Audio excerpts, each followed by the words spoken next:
galera que não conseguiu participar no passado, a gente falou da argumentação no Enem. A gente falou da competência 2, da competência 3, trouxe até alguns repertórios para essas redações, né? Então, para quem não conseguiu participar, a gente tem no YouTube essa aula, tá bom? Caso vocês queiram, tá tudo bem gravadinho, bem bonitinho. Então, a gente trabalhou, de certa forma, o objetivo do passado foi trabalhar a argumentação, tá certo?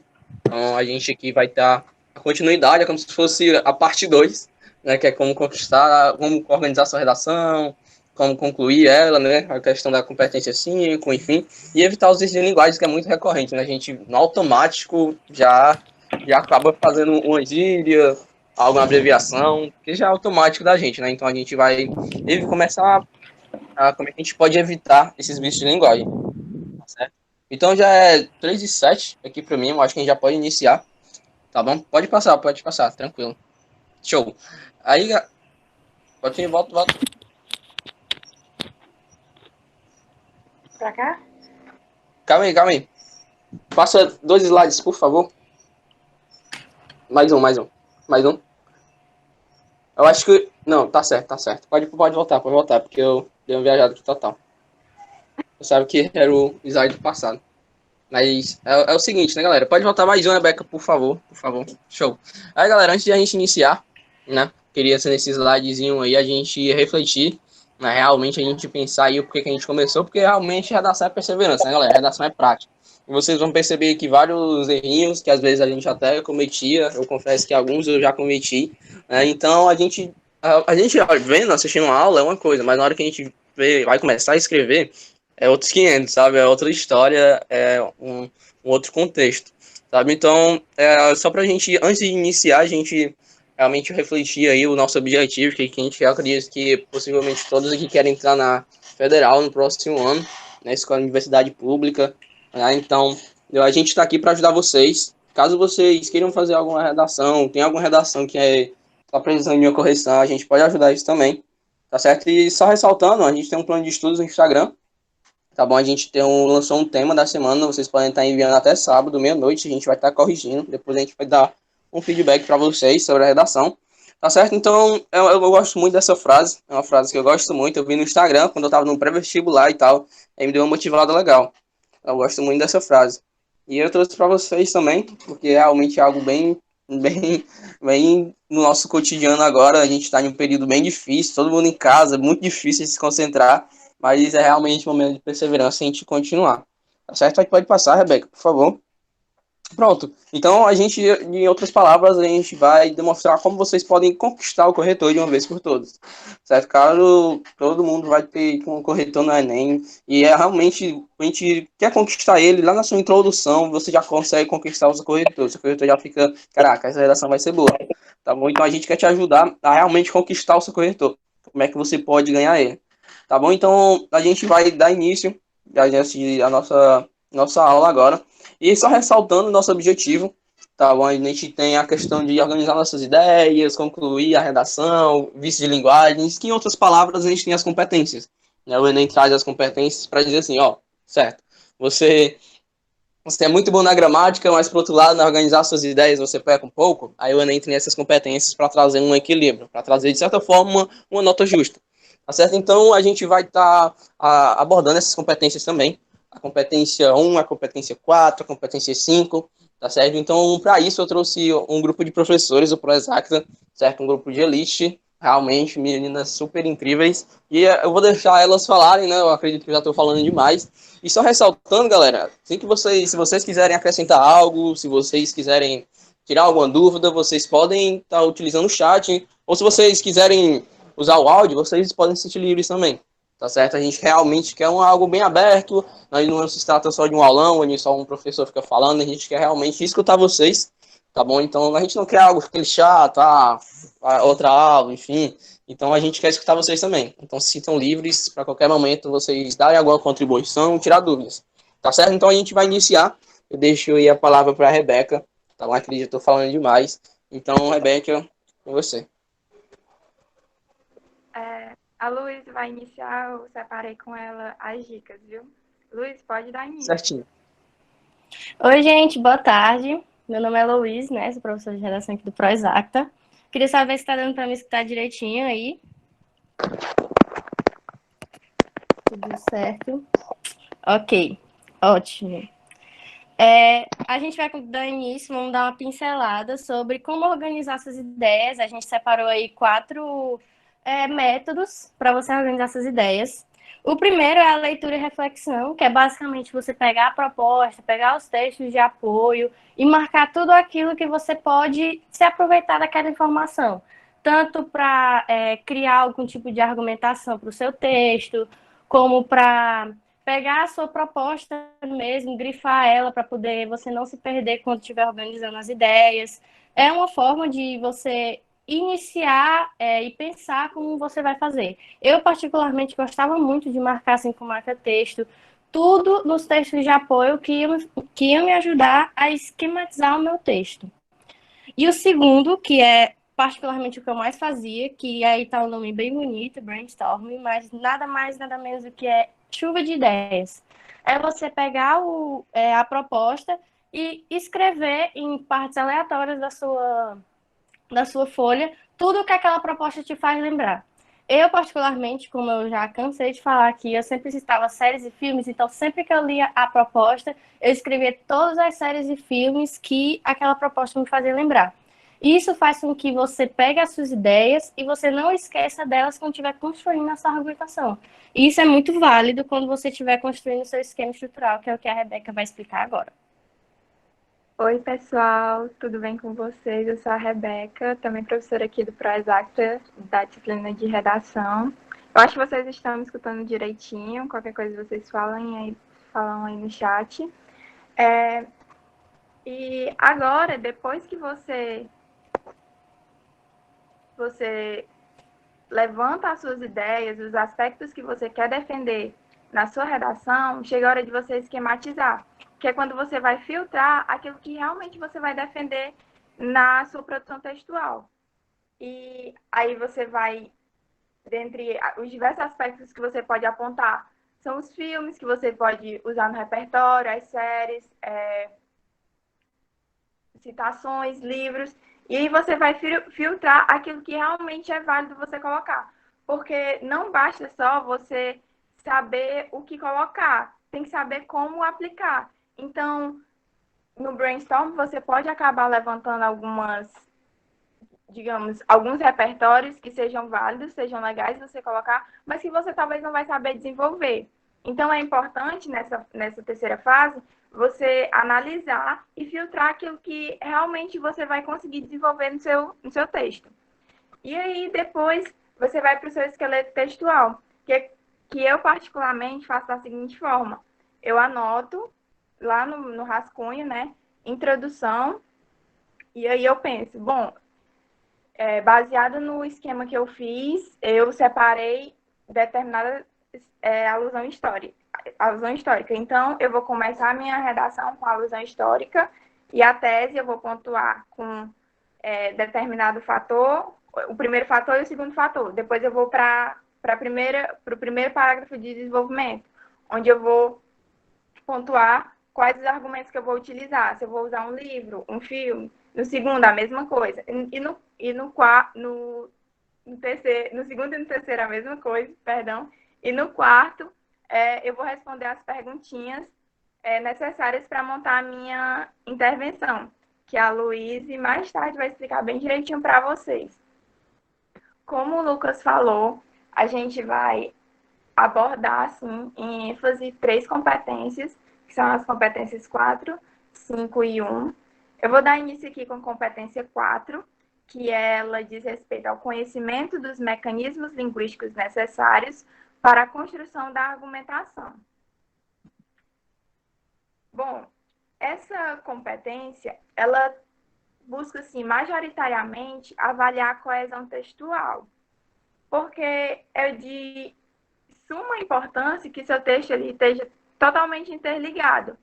E você vai mostrar isso a partir do emprego correto dos mecanismos linguísticos para construir sua argumentação. Mas aí, quais seriam esses mecanismos linguísticos? Seriam as preposições, as conjunções, os advérbios e as locuções adverbiais. Porque nós sabemos que eles são recursos que a gente utiliza tanto para organizar os períodos dos parágrafos, como os parágrafos que vão compor a nossa redação. Então, a gente vai usar tanto interparagraficamente e intraparagraficamente, ou seja, dentro do parágrafo e entre os parágrafos.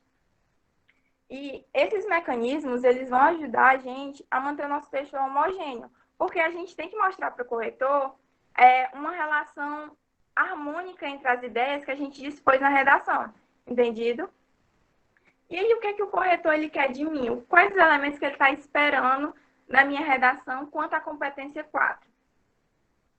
Ele está esperando a conexão entre as informações que eu dispus lá, que nada mais é do que a coesão textual. É um item que pesa muito, porque o corretor está esperando que você mantenha o texto todo interligado e homogêneo, como eu já falei.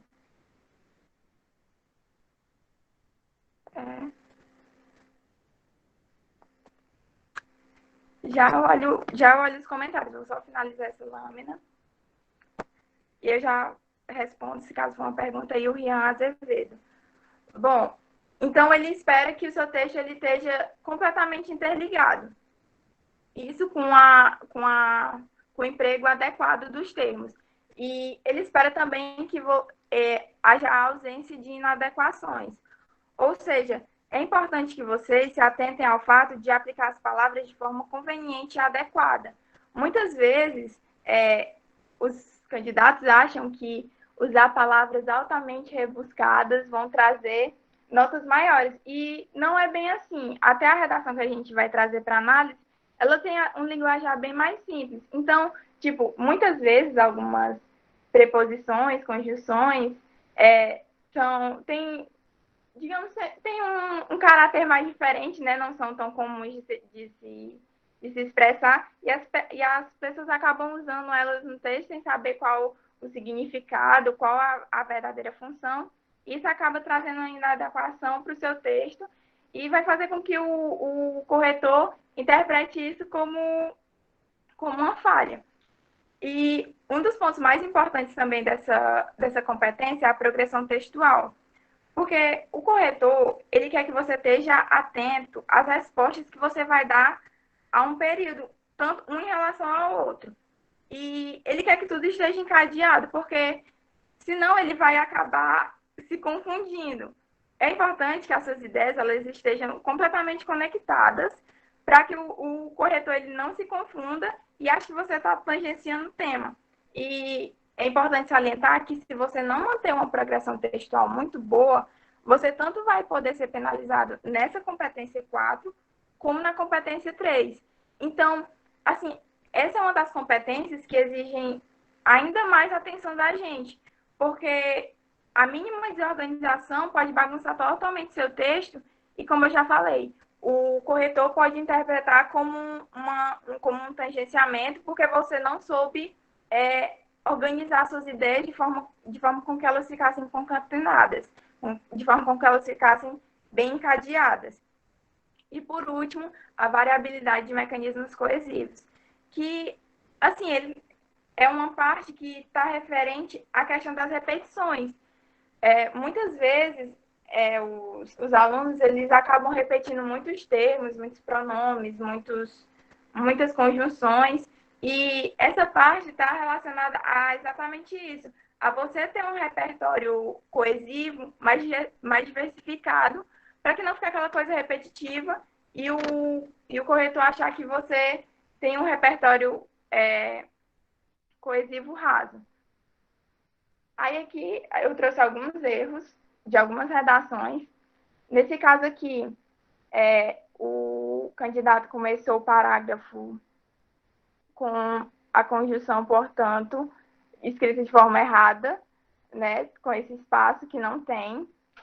E é algo que pesa não só na questão da competência 4, mas também da competência 1.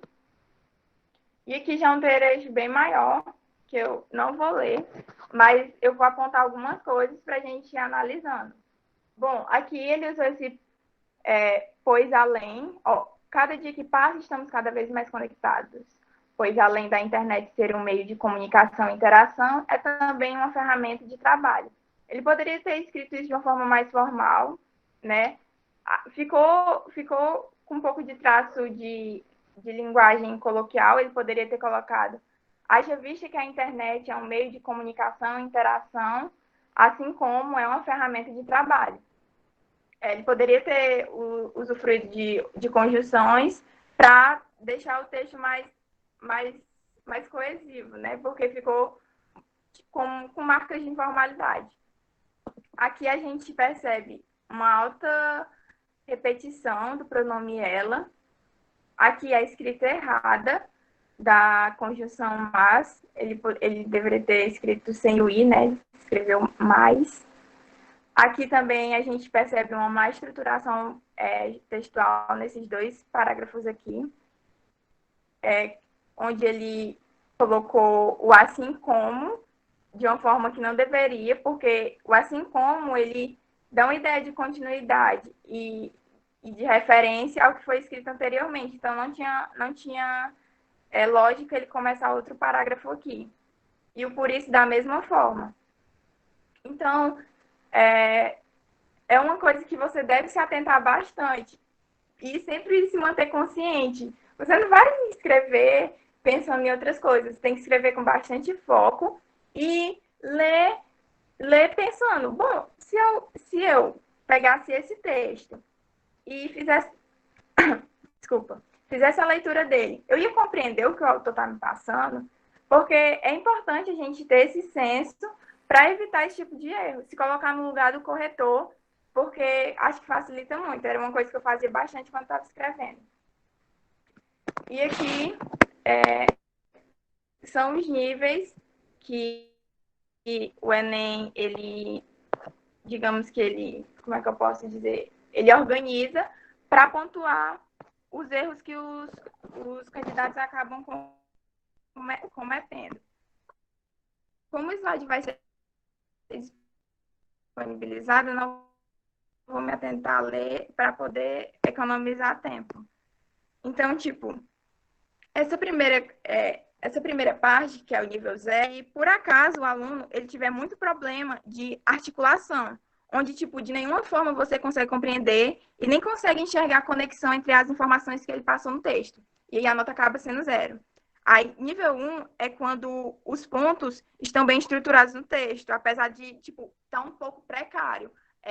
O aluno, ele acaba tendo alguns traços, mas são, assim, um ou outro que acaba sobressaindo e, tem muita inadequação, má emprego de artifícios linguísticos.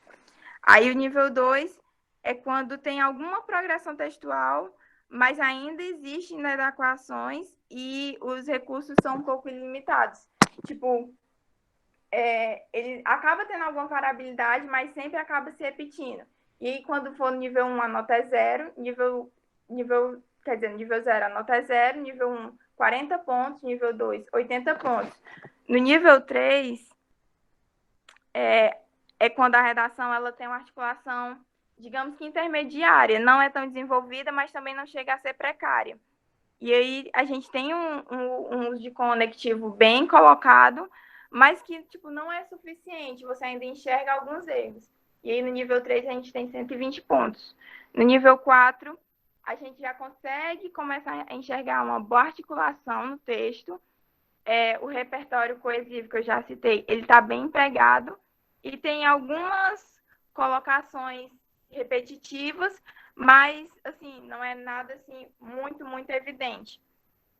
E aí o corretor consegue enxergar a compreensão, né? Assim, ele tem compreensão textual e aí acaba entrando no nível 4, que são 160 pontos. O nível 5 é quando são raras as questões de você mal enxerga essa questão de inadequação e de repetição, e aí você acaba enxergando uma boa articulação por parte do escritor do texto, né, que é o candidato. Então, eles são separados nessas formas para que a correção seja o mais justa possível. Aí, os conectivos, eles existem de diversos tipos. como aqui é bem intuitivo, né? Tem introdução e relevância, conectivos para demonstrar sequência e continuidade, adição, afirmação, negação, oposição, causa e consequência, explicitação, exemplificação, comparação e semelhança, entre outros. Então, tipo, essa é uma questão bem mais de leitura. É quando você, digamos, deseja abranger o seu repertório linguístico de forma com que você tenha uma maior variabilidade e evite as repetições. Então, é algo que você deve mesmo sentar, pesquisar, como já foi falado em uma das outras salas de conversa. A questão de, tipo, você sempre tem em mãos uma ferramenta de pesquisa para você estar olhando sinônimos, para você estar olhando conectivos, porque isso aumenta o seu repertório coesivo e isso ajuda tanto, não só na competência 4, que é essa que a gente está trabalhando, mas também em outras competências. Então, resumindo, aquilo que a gente falou desde o comecinho, é necessário ter uma compreensão e uma organização quanto ao texto. Na hora que você pegar o tema, grifar, que nem a Luiz falou, tentar absorver o máximo possível daquilo que a banca está esperando de você e organizar para que você demonstre tanto coerência como coesão textual. Como já foi falado, a competência 4 está relacionada à coesão textual, à progressão textual e a demonstrar mecanismos linguísticos para construir o seu argumento. O que o corretor quer é que ele demonstre todas essas características, empregando bem os vocábulos. Os erros é aquela questão da repetição, de colocações inadequadas, que a gente pode resolver com a variabilidade, que é se atentando mais e buscando dominar os recursos coesivos para construir um texto impecável. Agora a Luiz vai para a competência 5. Vai, Luiz. Oi, gente, voltei, né? Beca, depois tu lê aí a dúvida do Rian no chat, aí quando eu terminar aqui, tu responde ele, tá bom? Tá, tudo bem. Bom, gente, falando agora sobre a competência 5. Para muitos, ela é o monstro da redação, para outros já é bem mais fácil de resolver. Mas hoje eu vim aqui mostrar para vocês que essa competência ela pode ser mais fácil do que vocês imaginam. Passando aí o slide, vocês vão ver geralzão sobre o que a competência pede, né? Apresentar uma proposta de intervenção que não fira e que respeite os direitos humanos. Isso todo mundo sabe. E aqui uma pergunta, né? Uma pergunta porque eu faço isso, eu fazia isso em muitos temas. Quem nunca colocou palestra ou conscientização como proposta de intervenção que atira a primeira pedra? Se você nunca fez isso, você está estudando errado, eu tenho certeza. Porque, e agora eu vim mostrar para vocês se isso é certo, se isso é errado, como fazer da melhor forma. E, passando o slide aí, vocês vão ver um pouco mais sobre a competência 5. A competência 5, você vai ter que apresentar uma solução para aquela problemática que você reclamou o texto inteiro. Então, você argumentou sobre uma determinada problemática no segundo parágrafo, no terceiro parágrafo, e o corretor vai perguntar assim, tá, mas a gente vai fazer o quê para resolver isso? E é isso que a competência 5 pede. Na competência 5, é verificado se o participante tem um conhecimento suficiente para solucionar problemas de ordem social, científica, cultural, política e sem ferir os direitos humanos. E tem outra coisinha que é um pontinho que muita gente já me perguntou sobre isso, e eu indico vocês a baixarem as 5 apostilas que divulgaram sobre correção de redação.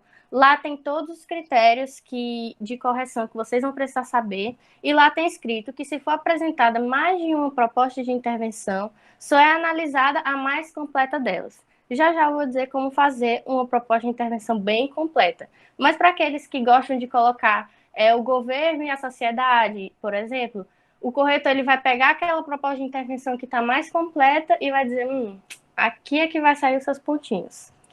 Aí do lado nós temos como identificar uma proposta de intervenção. Uma proposta de intervenção, geralmente ela vem no último parágrafo, né? Na conclusão. Só que tem pessoas que diluem essa proposta de intervenção durante o texto. Aí o corretor, ele procura essa proposta de intervenção por meios como esses que eu botei como exemplo. O verbo modalizador dever. Quando você fala que tal pessoa deve fazer tal coisa, o governo deve, a sociedade deve, você está impondo, e isso mostra para o corretor uma possível proposta de intervenção. Claro que tem exceções. Nessa cartilha que eu falei para vocês que divulgaram, essas exceções têm lá, bem pontuadas, e eu aconselho muito vocês a lerem. O segundo aí é algumas construções como o verbo ser mais adjetivo. Tipo, é importante, é necessário, é preciso. Muita gente usa isso, já é batido, eu mesmo sempre usei. Passando aqui, a gente tem os elementos básicos de uma conclusão. Eu falei na outra sala de conversas que na conclusão a gente se fazia 5 perguntinhas para que elas tinham que ser respondidas durante toda a sua conclusão. E aqui tem um pouco mais delas. Primeiro é a ação. Tem que mostrar o que é que vai ser feito. Então, a primeira perguntinha é o quê? O que vai ser feito? Aí nós temos cuidados com elementos nulos. Esses elementos nulos, eles aparecem muitas vezes no início da sua conclusão. Tipo, portanto, medidas são necessárias para resolver o impasse. Isso é um elemento nulo. Isso não é considerado uma ação de proposta de intervenção. Ela pode ser usada como forma de, tipo, enfeitar o texto, deixar ele bem coesivo e tal. Só que aí você tem que dizer o que vai ser feito. Cuidado com os elementos nulos, como eu botei aí. O agente é quem vai fazer. Então, primeiro pergunta o que e quem. Cuidado com os agentes nulos. Tipo, você não pode escrever lá, tipo, alguém vai fazer tal coisa. Ninguém, ou então você. Não cai bem, não é bom, o corretor vai ler e vai ficar, tá querendo me enrolar. Então, eu aconselho, já vou dar uns exemplos de agentes que vocês podem usar e já digo logo para tomarem cuidados com os agentes nulos. Sobre os agentes nulos, eles também estão encaixados na autoconsciência. Tem muita gente que vai escrever a proposta de intervenção e coloca que a sociedade tem que ser autoconsciente. Isso é considerado um elemento nulo, porque não tem proposta de intervenção nenhuma por trás. O outro é o efeito, é para que aquilo vai ser feito, que consequências isso vai ter na sociedade, certo? Aí eu coloquei um exemplo, evitando possíveis problemas, objetivo de... O efeito, ele tem muitas frases coringas que já vêm prontas para você só colocar lá no finalzinho da conclusão e dar um check no 200. Aí, esses exemplos aí são ótimos para isso. E também o efeito ele pode aparecer no início. Por exemplo, para que a situação seja amenizada, já é um efeito. Porque você está dizendo que aquilo que você vai mostrar depois é para que a situação seja amenizada. Então, não deixem de conseguir o 200 por falta das consequências, que é uma coisa muito simples e pode aparecer bem no iniciozinho, com 4 palavras, como no final. E o modo, né, como se executa, por meio do quê? Aí nós temos as famosas palestras. Sim, gente, palestras, elas podem aparecer na sua conclusão. Não necessariamente isso é errado ou é falta de ideias, não sei o quê. Geralmente é, né, digo por mim mesma. Geralmente é falta de ideias, mas se for bem estruturado, o corretor vai olhar e vai dizer, então, eu vou considerar isso, porque está bem estruturado, tem um detalhamento, que já é a outra parte, já é a quinta perguntinha dos elementos básicos. A gente colocar um detalhamento na nossa conclusão fortalece muito, muito mesmo. Eu coloquei aí alguns exemplos, que o detalhamento ele pode vir como exemplificação, com justificativa, com especificação, e aí tem um exemplo dos 3. Exemplificação, como por exemplo, vários sites, livros, jornais, não sei o quê. Justificativa, afinal, a internet tem o dever de informar e não de influenciar. Isso não é uma proposta de intervenção, você está só detalhando aquilo que você vai fazer. E passando no slide, nós temos os níveis da competência 5. Como vocês podem ver, ele é completamente autoexplicativo. Ops. Pronto. Ele é completamente autoexplicativo. Só o nível 0 aqui, que é quando não apresenta proposta de intervenção ou quando está ferindo os direitos humanos. Mas a partir do nível 2 é em relação aos elementos que eu falei no slide anterior. São 5 perguntinhas. Se você colocar só um elemento, nível 1, só 2 elementos, nível 2, e assim por diante. Por isso que eu disse, não deixem de conseguir o 200 nessa competência por não colocar, por exemplo, a consequência que aquilo vai ter na sociedade. Isso pesa muito. Próximo. Violação dos direitos humanos. Aí você me pergunta, Luiz, mas que diabos uma pessoa pode fazer para violar os direitos humanos numa proposta de intervenção? Aí do lado eu coloquei todos os valores dos direitos humanos que eles levam em consideração. E alguns exemplos de violação. Gente, eu já vou logo avisando que esses exemplos aqui, eles foram tirados de redações, certo? De participantes que escreveram. Tá lá no arquivo que eu disse para vocês. É completamente real. O primeiro exemplo de violação tem locais deveriam ser cortados qualquer sinal de transmissão de internet. Isso viola os direitos humanos porque você está limitando a comunicação em determinado local. O segundo, ser punido com 1 ano de cárcere privado sem ter direito a se comunicar com nada ou com ninguém. Isso aqui eu não preciso nem comentar, né? Já está dizendo aí o porquê que foi um exemplo de violação. E o terceiro, privar a internet para pessoas leigas e analfabetas. A mesma situação do primeiro, só que com como podemos perceber, uma minoria, digamos assim, né?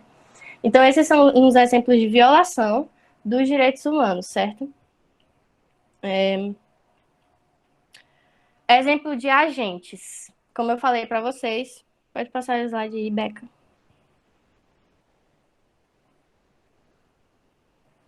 Pode passar mais um. É esse? Esse não foi o próximo. É aí. Aqui, como eu falei para vocês, Aqui? eu coloquei alguns exemplos de agentes. Os agentes, eles podem ser a iniciativa privada, pode promover parcerias com outros setores, conscientizar seus funcionários, enfim. A mídia, falei demais da mídia nas minhas redações, realizar propagandas, ficções engajadas, divulgar projetos, enfim. Núcleos tecnológicos, pode desenvolver aplicativos para fins sociais, esse é muito criativo, aconselho muito a usar. Escolas e universidades, realizar ações educativas para difundir uma cultura de criticidade, a família, né, também a família é muito usada, fiscalizar e proteger e educar, conscientizar, olha, outra palavrinha aparecendo, conscientização também pode ser usada na sua redação, pessoal. Só que, como eu disse antes, de uma forma desenvolvida, assim como as palestras. Governos e órgãos governamentais, a gente cansa de xingar o governo nas redações, né? Falando lá que o governo deve, o tal ministério deve. As ONGs e cooperativas, associações e sindicatos, auxiliar em projetos, enfim. Nós temos esses vários exemplos de agentes que podem ser usados na sua conclusão, para você não usar o alguém, o ninguém, o você, a autoconsciência, e garantir os seus duzentinhos lá na sua competência. Passando aí o slide, tem um resumão, né? Sobre o resumão, o que eu tenho para dizer para vocês, o que a competência pede? Ela pede a proposta de intervenção estruturada, do jeito que eu expliquei para vocês. Como identificar? Tem o verbo dever, é necessário, precisa-se, enfim. Elementos básicos, que são as 5 perguntinhas. Quem, o que vai fazer, como vai fazer, um detalhamento e que efeito aquilo vai ter na sociedade. Tem que ter os 5. Quando você estiver lá escrevendo seu texto, você lê aquilo e você se pergunta, quem vai fazer isso? Aí você se responde. Como vai fazer isso? Se uma dessas perguntinhas não for respondida, você já sabe que está faltando alguma coisa. Quais os níveis de pontuação, que foram aqueles que eu mostrei para vocês, que eles são autoexplicativos. Se tem 5 elementos, estiver faltando 1, já vai ser no nível 4 e assim por diante. E cuidado com os direitos humanos, galera. O nosso Lucas aí disse que na primeira redação ele feriu os direitos humanos. Pode parecer uma coisa de outro mundo, mas não é. Você vê que por um simples detalhe ali pode acontecer, então muito cuidado com os direitos humanos. Falando lá sobre a nossa frase do início, quem nunca colocou palestras e conscientização, a gente conclui que palestras ela pode ser colocada sim, se for bem desenvolvida, se você colocar quem vai fazer as palestras, como vai acontecer, onde vai acontecer, não está errado, está certíssimo. Conscientização também pode aparecer, você citou família tem que conscientizar, só que lembre-se, tem que ser bem desenvolvido. Você tem que mostrar os 5 elementos e mostrar para o corretor que você sabe do que você está falando. Você tem que dizer, meu filho, olhe, eu sei do que eu estou falando, vai fazer isso, vai dar certo, entendeu? Era isso que eu tinha para falar para vocês sobre a competência 5. Se tiver ficado alguma dúvida, pode falar aí no chat. Eu vou passar a bola para nossa deusa Ana. Só uma observação. Acho que antes da gente passar para a competência 1, né? Acho que a gente pode responder as dúvidas do Ian, né? A Rebeca, Acho que isso. vou abordar essa última pergunta, né? Porque tem mais relação que a Luísa acabou de falar. E é assim a dúvida do Rian. No meio do desenvolvimento, se eu falar que o Ministério da Educação deve organizar palestra ou aulas, por exemplo. Então, na minha conclusão, eu devo usar falar do agente novamente e falar ação também. Aí, uma observação. Sei que não é o ideal, mas meu amigo fez isso uma vez e não sei o feedback que ele teve. Posso responder? Pode sim. Rian, deixa eu lhe dizer que quando você, no meio do seu texto, você cita algo que remete à sua proposta de intervenção, é completamente válido. Porque você está conectando seu texto, o corretor ele vai ler e vai dizer, nossa, então ele estruturou o texto dele, ele já sabia o que ele ia falar na conclusão dele e citou aqui. Então, como você disse aí, ele disse que o Ministério da Educação deve organizar palestras ou aulas, e na conclusão ele voltou a falar disso. O que eu aconselho é, se você for falar da sua proposta de intervenção no meio do texto, você fale ela mais superficialmente, digamos assim. Tipo, você falou lá o seu argumento, aí você bota no finalzinho. Portanto, o Ministério da Educação deve tomar providências acerca disso. Aí você vai lá na sua conclusão e fala, portanto, medidas necessárias para resolver o impasse. O Ministério da Educação deve organizar palestras, não sei o quê, não sei o quê. Daí você pega essa proposta de intervenção que você colocou lá no meio do texto e desenvolve ela e mostra para o corretor o que o Ministério da Educação deve fazer sobre aquilo que você falou no meio do texto, entendeu? Eu respondi sua pergunta? Ok. Pode falar, Vinícius. É que eu estava vendo sobre a questão dos elementos básicos. E aí eu não sabia dessa questão do efeito, né, que tinha que falar. Mas a Luísa conhece até o Francisco, ele sempre pede para a gente colocar, tipo, um arremate final, no final da redação. Aí eu não era acostumado com essa estrutura de colocar, tipo um parágrafo últimozinho, e ele sempre diz que é para fazer, tipo, como se fosse esse efeito. Aí é certo você colocar um efeito, tipo, no último parágrafo, ou tem que ser junto à intervenção, ou em outra parte? Conheço, sim, o Francisco demais. Gente, para vocês que não conhecem o Francisco, eu não vou comentar, tá bom? Sobre esse arremate final no final do texto, certo? Muita gente já tem um esqueleto de texto pronto. Eu, por exemplo, tinha um esqueleto de texto pronto e o meu efeito ele vinha junto da minha conclusão. Mas, no exemplo de redação nota 1000, que a gente vai mostrar no final da aula, já dando spoiler, ele fez isso. O aluno, ele colocou como se fosse um efeito, digamos assim, em forma de repertório num parágrafo só dele, entendeu? Você pode fazer dos dois jeitos, não está errado, contanto que o efeito esteja lá. Seja ele em forma de frase pronta. A frase que eu mais usava era tipo, eu terminava de falar minha conclusão e eu colocava bem no finalzinho assim, para minimizar a problemática apresentada. Isso é um efeito. Você já ganhou o seu pontinho do efeito só em colocar essa frase no finalzinho, para que a problemática seja minimizada. É uma frase pronta, é um coringa que você pode usar, assim como aquele do início, né, do início, que é para que a situação seja amenizada. Já é um efeito, é uma frase coringa, tá no início. Então, é uma dica só para vocês não perderem ponto nessa competência por faltar o efeito. Ele pode aparecer sim, como a gente vai mostrar na redação nota 1000 do final da aula. E é isso. Eu respondi sua pergunta? De nada. O Rian tinha feito algumas dúvidas durante minha explicação sobre a competência 4. Eu vou tentar aqui responder bem rapidinho. Uma delas é perguntando sobre como é essa introdução com flashes. Ele perguntou se é legal ou não, se recomenda, se fica incoerente, porque ele já utilizou e a professora falou que ficou com palavras soltas. Bom, falou que ela não conhecia. Eu também não, assim, não estou habituada a ver esse tipo de começo de introdução, sabe? Você iniciar fazendo flashes. Mas, assim, a gente sabe que não tem nenhuma regra para você começar a sua introdução.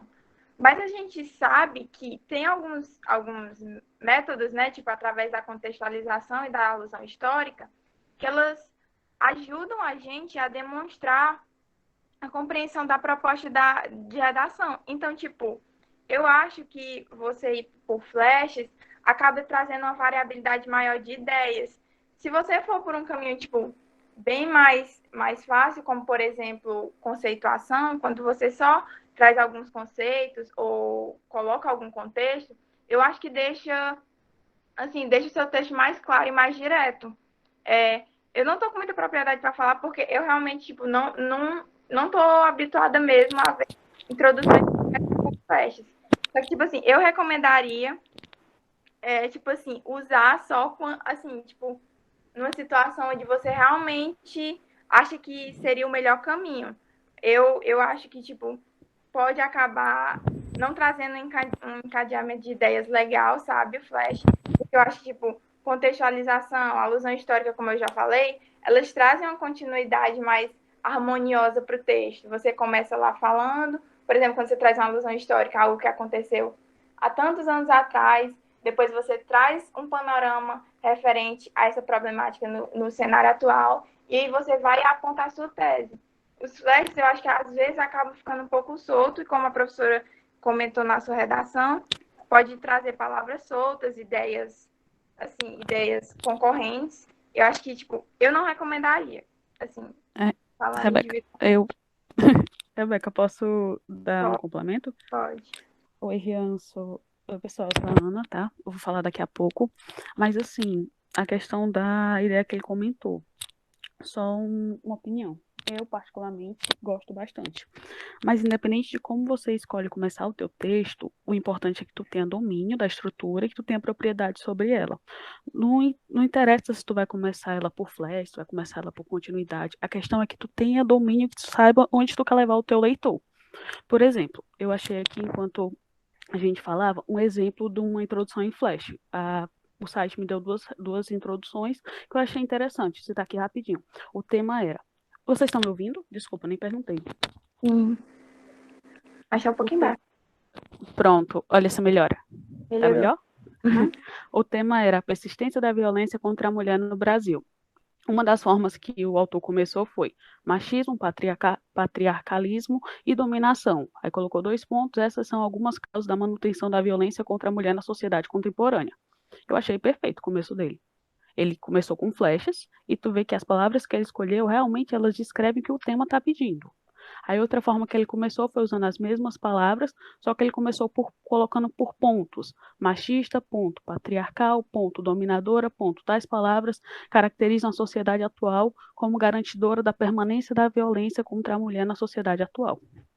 Então, assim, Raia, ao meu ver, você pode usar o que você quiser para começar a sua redação, certo? Fazer sua estrutura e tal. Somos pessoas diferentes, pensamos diferentes, mas assim, o que tu tem que fazer é, se tu gosta dessa estrutura, se tu quer realmente levar o teu leitor por esse caminho, tu tem que ter maestria nela, tu tem que dominar a técnica, porque se você colocar só o que você acha, ou se você achar que, eu não tenho segurança, então procura alguma coisa que te dê segurança. Essa é a minha opinião. Desculpa me meter, Rebeca. Não, sem problema. Acho super válido o que você falou. É o que eu tinha mencionado.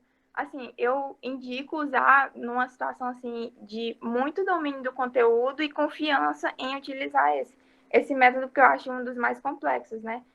Porque, como ele falou, a professora acabou mencionando que ficou palavras soltas. Então, tipo, tem que ter cuidado, porque o corretor pode acabar não interpretando a ideia que você quer passar. Tá ok, Rian? Essa é a tua primeira dúvida? Eu acho que sim, né? Eu comentei, a Ana comentou. Sobre essa dúvida dele, uma curiosidade é que eu estava corrigindo a redação de outro cursinho e a aluna, ela fez isso. O tema era feminicídio, alguma coisa relacionada a feminicídio. E a aluna começou a redação colocando palavras tipo... eu não lembro bem quais foram as palavras, mas foram nesse estilo que a Ana falou. E logo depois ela veio relacionando essas palavras com o tema. Tipo, essas palavras se relacionam com o tema atualmente, não sei o quê. Então vai de estilo de texto, como elas disseram. Tem corretores que são mais fervorosos quanto a isso.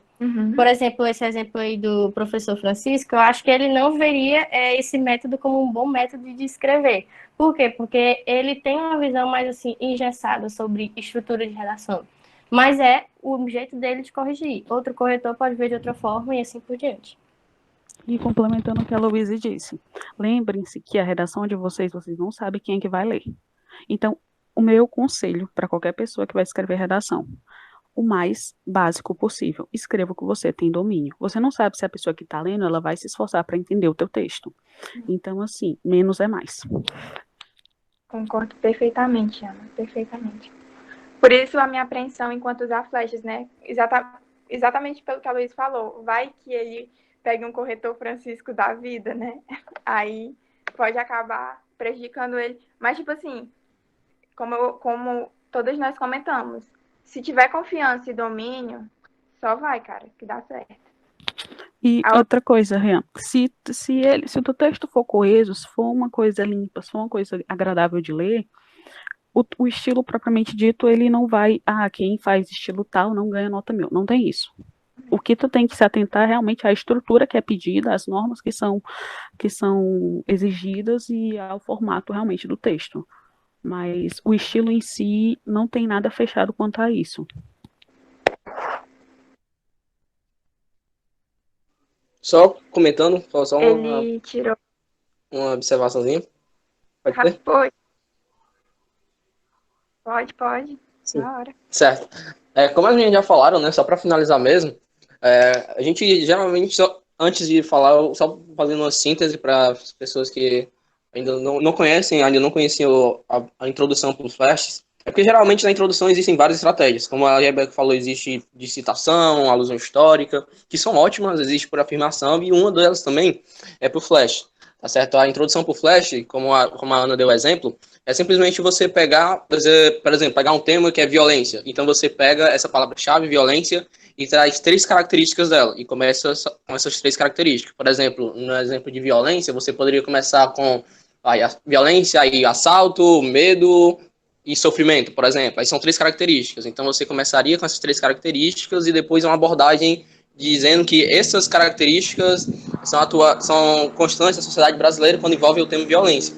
Certo? Então, a introdução pro Flash eu acho bem legal, sabe? Mas como as meninas falaram perfeitamente, assim, aí, só ressaltando de novo, a gente não costuma cancelar suas ideias, sabe? A gente gosta mesmo de trabalhar na sua ideia, porque realmente você gosta de começar por alusão histórica, eu posso começar por Flash, outra pessoa pode começar por afirmação, enfim, é a sua estrutura. Você começa a escrever conforme você quer, como é que você gosta. Né? Então, se você gosta, mano, dessa aí, de começar com Flash, então é hora de praticar, sabe? É realmente ir praticando e aprimorando, porque redação é prática, né? A gente falou no início que você vai continuar aprimorando, praticando, sabe? Então a gente não costuma cancelar as ideias, assim, de da hora, a gente trabalha contigo, ó, gosta de começar por Flash, então vamos trabalhar com Flash, como é que a gente pode fazer isso organizado, sabe? Então, eu gosto muito dessa questão, sabe? Então eu só queria complementar as meninas falando isso, tá certo? Elas já falaram perfeitamente, então só para concluir mesmo, tranquilo? Perfeito, Lucas. Muito boa a sua colocação.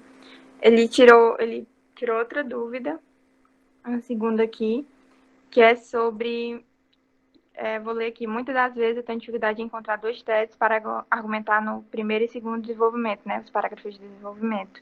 Então, queria saber se posso falar apenas uma tese nos 2 parágrafos de desenvolvimento. A exemplo, eu falar em um parágrafo porque eu não concordo com o aborto, exemplo, e no segundo eu falar as consequências e tal, nesse sentido. Então, posso usar apenas uma tese ou posso perder pontos.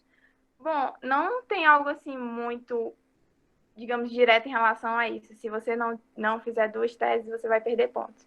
Eu posso, assim, tipo, a forma como eu posso tentar esclarecer a tua dúvida é pegando como exemplo a minha primeira redação a minha primeira redação que eu fiz, que foi sobre intolerância religiosa.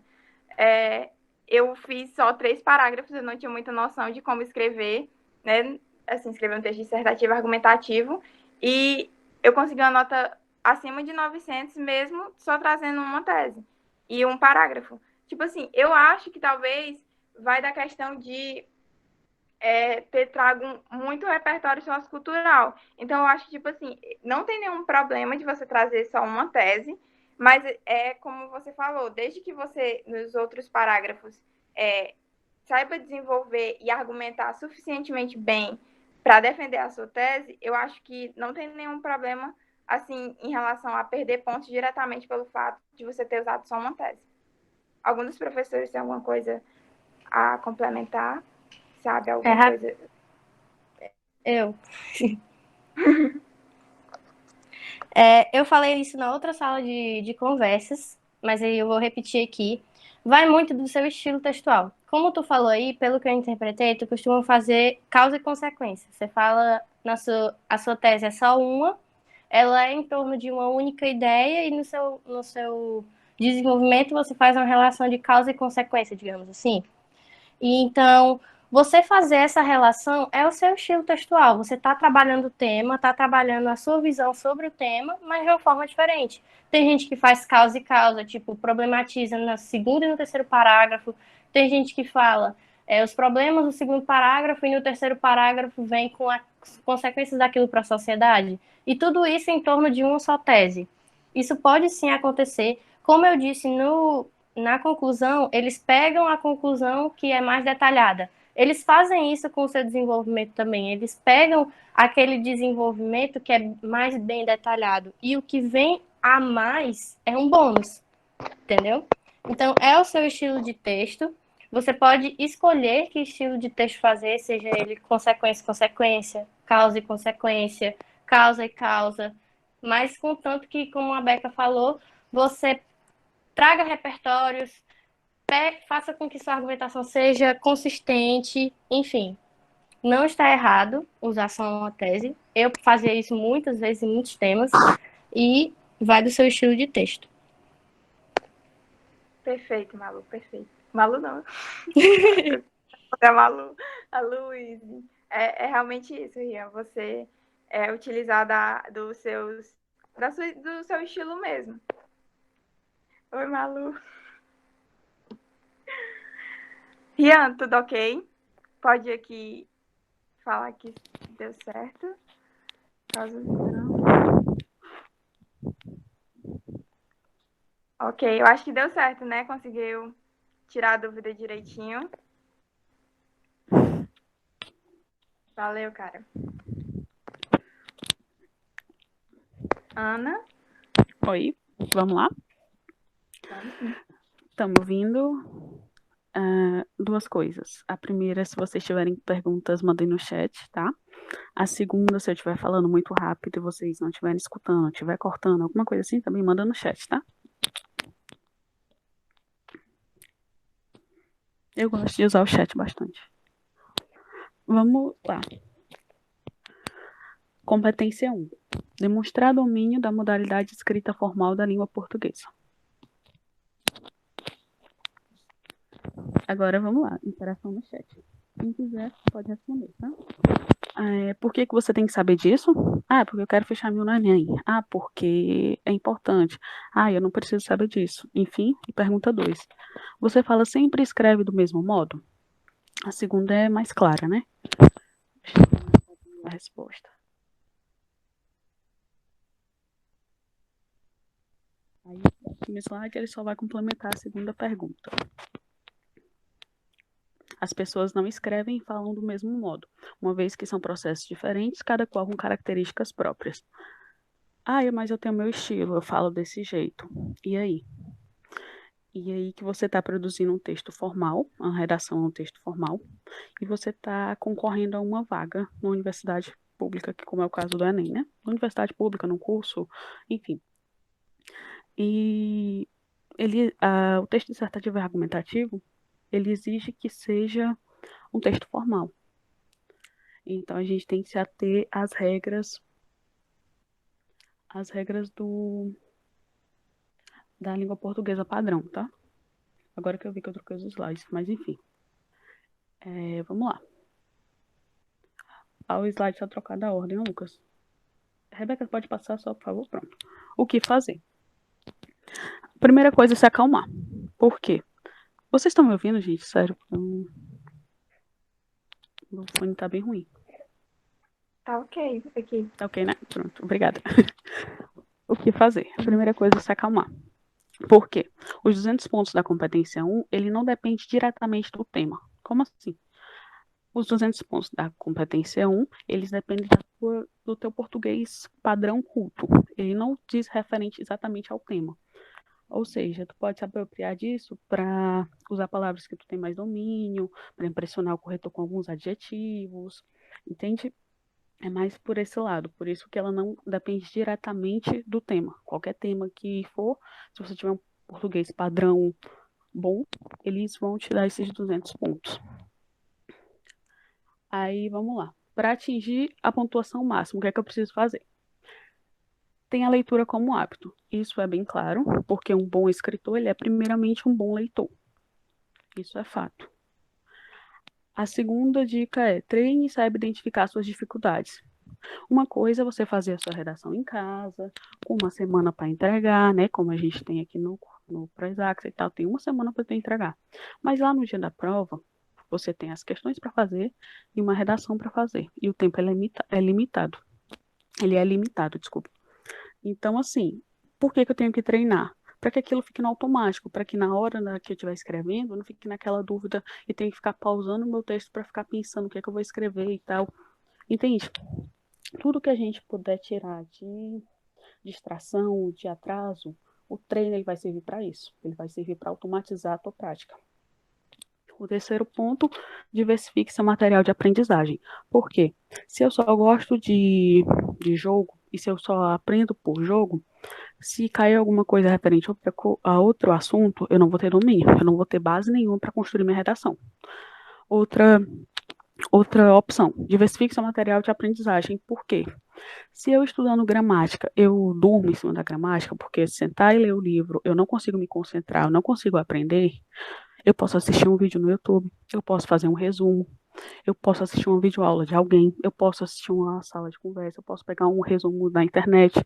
Entende assim? Então, use o que você tem em mãos e o que você gosta para tornar o aprendizado mais acessível. Quarto e último ponto, as meninas já citaram, vou só reforçar de novo, né? Assuma o papel de corretor. Porque uma coisa é quando a gente está sentado, pensando e escrevendo. Às vezes a gente está pensando e escrevendo e engole algumas palavras. Tu vai escrevendo a casa, não sei o quê, aí quando tu vai ler tem lá, a azul, alguma coisa. Você esqueceu de escrever casa. O corretor ele não vai ter o trabalho de tentar adivinhar o que é que você ia escrever lá, não. Ele vai se basear pelo que está escrito. Então, assim, é diferente quando a gente escreve e quando a gente lê. Então, assuma o papel do seu corretor, é realmente nesse sentido. Agora vamos voltar para como fazer. Isso. Aqui é só algumas dicas de como elaborar o texto dissertativo argumentativo. Produza um texto original, franco, organizado e direto.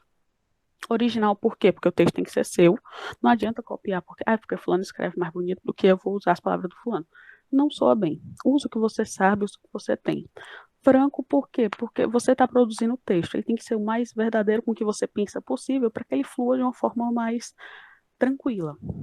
Organizado, porque um texto desorganizado é bem complicado de ler. E direto. Direto em que sentido? Naquele sentido de ficar fazendo arrudeios, de... Sabe a famosa encher a frase? Vou colocar um monte de palavras que não significam nada só para ganhar, para preencher as linhas todas? Pois é, isso não é bom, não é bem visto pelos corretores. Outra coisa no texto dissertativo argumentativo, que é importante que ele tenha ausência de marca de oralidade e de registro informal. Daqui a pouco, lá no final, vou citar marcas de oralidade só para a gente ter uma noçãozinha mais clara do que é. E o registro informal é realmente as palavras que fogem da norma padrão culta, as abreviações, as gírias, essas coisas. Próximo ponto. Precisão vocabular. Ou seja, o que você quer dizer, diga diretamente. Não fique querendo dar rodeios e tal. E o que mais que o texto dissertativo argumentativo preza? Obediência às regras de concordância verbal e nominal, regência verbal e nominal, a pontuação, a flexão dos nomes e verbos, a colocação de pronomes oblíquos, átonos e tônicos, muita gente tem dificuldade nisso aí, a grafia das palavras, inclusive a acentuação gráfica e o emprego de letras maiúsculas e minúsculas. Ah, mas letra maiúscula e minúscula todo mundo sabe. Sabe agora que tu tá sentado, relaxado, ouvindo a gente falar.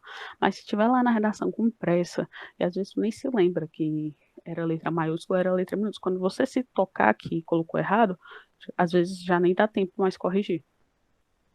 E outro ponto também que a gente vê um bocadinho, divisão silábica na mudança de linhas. Ou seja, sabe quando tem aquele espacinho pequenininho e eu tenho uma palavra enorme para colocar? Aí eu ou diminuo a letra, ou então eu corto errado, ou faço essa separação silábica de forma errada. Pois é, também tira ponto. Agora vamos lá. O que será avaliado? Beca, passa mais um pouquinho. Show. A competência 2 ela só avalia duas coisas: a estrutura sintática e os desvios. Só isso. A construção sintática é o quê? A estrutura sintática é o quê? É a construção de orações e períodos, verificando se eles estão completos e se há contribuição e fluidez para a leitura. Ou seja, vai olhar se o teu texto está completo, com os períodos completos e tal, e se ele é agradável de ler e se tem uma certa continuidade. E os desvios? Os desvios são convenções escritas, gramaticais, escolha de registro ou escolha vocabular. Ou seja, os desvios são basicamente esses quatro. Vocês vão ficar com os slides e depois vocês dão uma olhadinha e saem olhando o que vocês tiverem em dúvida, tá? Vou citar agora só os desvios mais graves. No próximo, Beca. Ah, desculpa, Isaac. Qual a parte que...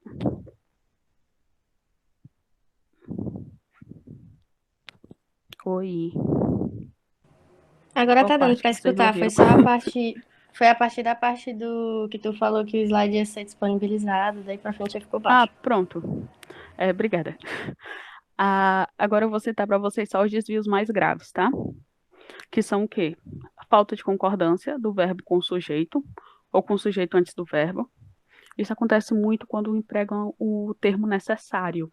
Às vezes o necessário não concorda com a palavra anterior e causa uma dúvida em quem está lendo, e normalmente é nisso. Outro desvio mais grave: períodos incompletos, truncados e que comprometem a compreensão. Incompleto, a gente sabe que, tipo, tu tá lendo a frase no meio do nada, some. Aí você não sabe o que vai acontecer dali. E o truncado também, a pessoa tava falando do assunto e do nada ela coloca outro no meio, corta total e você fica naquela... Como assim, né? Esse dado foi no site que eu peguei, ele disse que era segundo o INEP, tá? Esses desvios. Então vamos lá, mais um desvio grave. Graves problemas de pontuação. Esse aqui, acho que todo mundo às vezes tem uma duvidazinha de onde colocar vírgula, se é ponto e vírgula, se é ponto. Então, tá nos desvios mais graves também. Desvios graves de grafia e acentuação.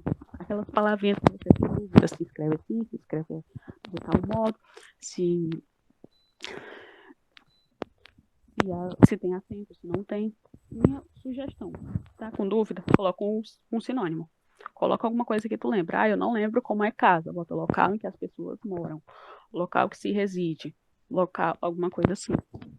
Usa os sinônimos. E outro desvio grave é a presença de gírias. Tá, beleza. E agora, o que eu estudo para tirar os 200 pontos na competência 1? O que eu preciso focar? No próximo, Rebeca. Show. Vamos lá. O que eu vou focar? Eu vou focar na ortografia, na pontuação, rasura. Gente, rasura é um negócio bem sério, porque se tu tá lendo um texto aí, tá arriscado, às vezes o corretor tem desgosto de ler. Então, assim, senta você e começa a ler um texto que tem um monte de riscado.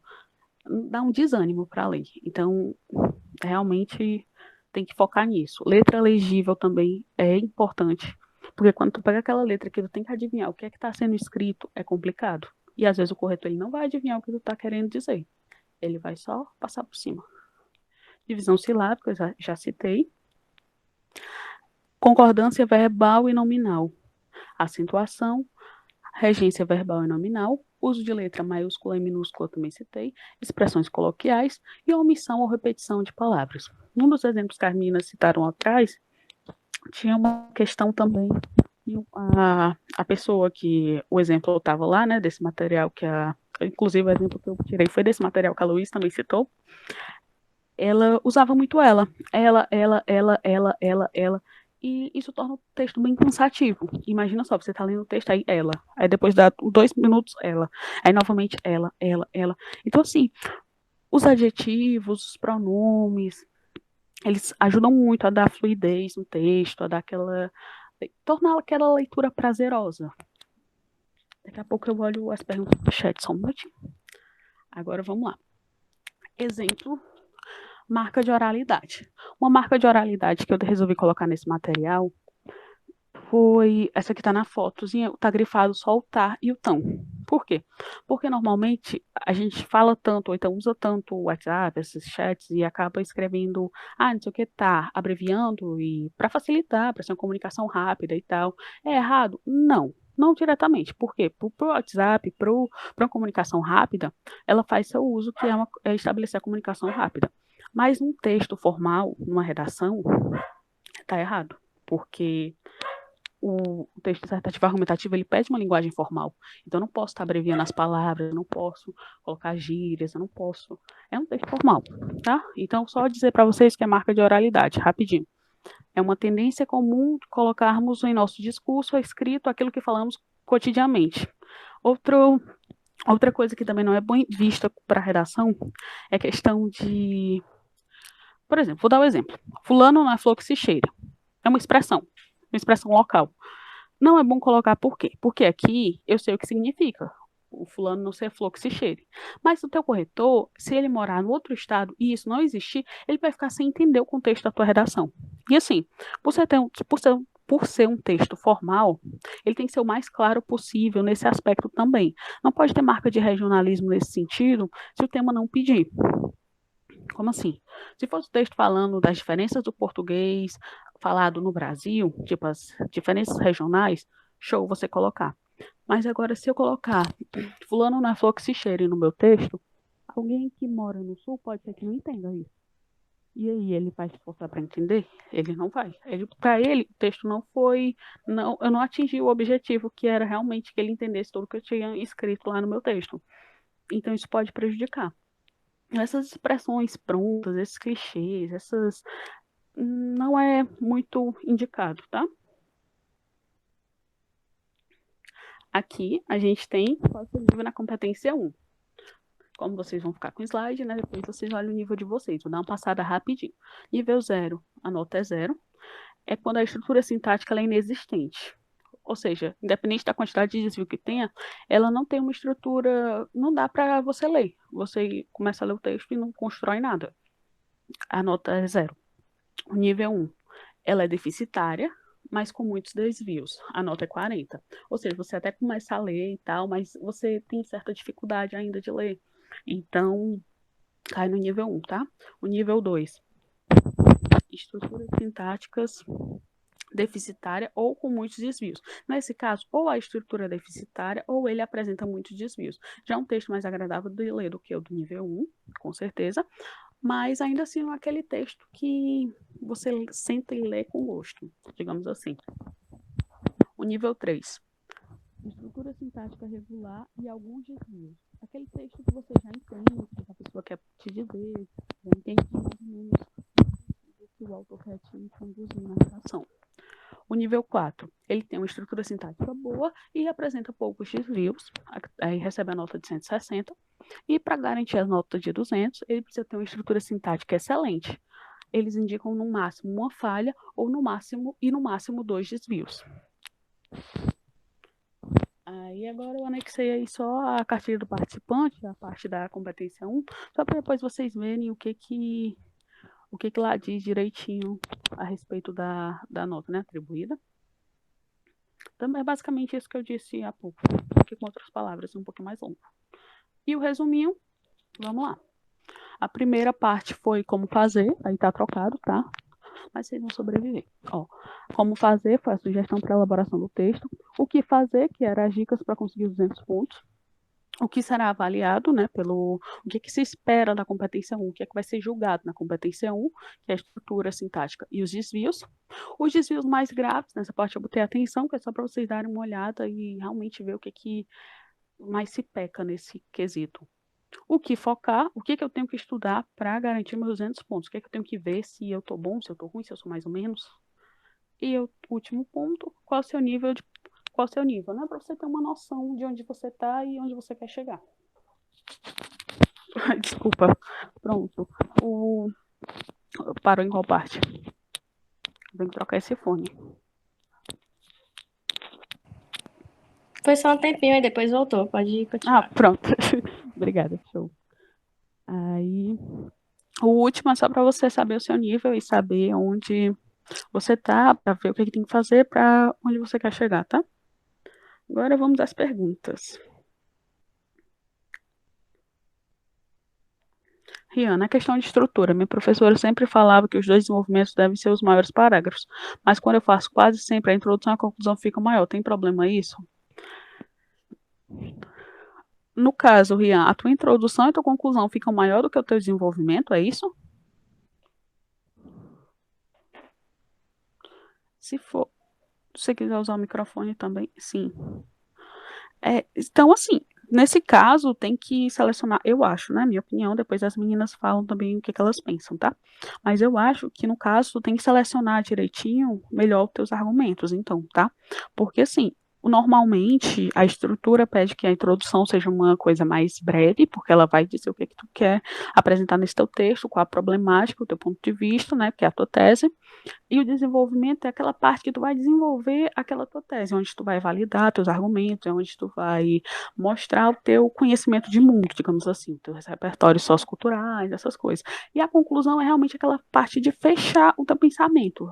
Tipo, para resolver esse problema eu tenho que fazer isso, alguém tem que fazer aquilo, vai ser dessa forma, de tal jeito. E eu acho que, no caso, então, tem que dar uma olhadinha, na verdade, na tua estruturação do texto, porque realmente, para mim, é novo essa questão do desenvolvimento ficar menor do que a introdução e a conclusão.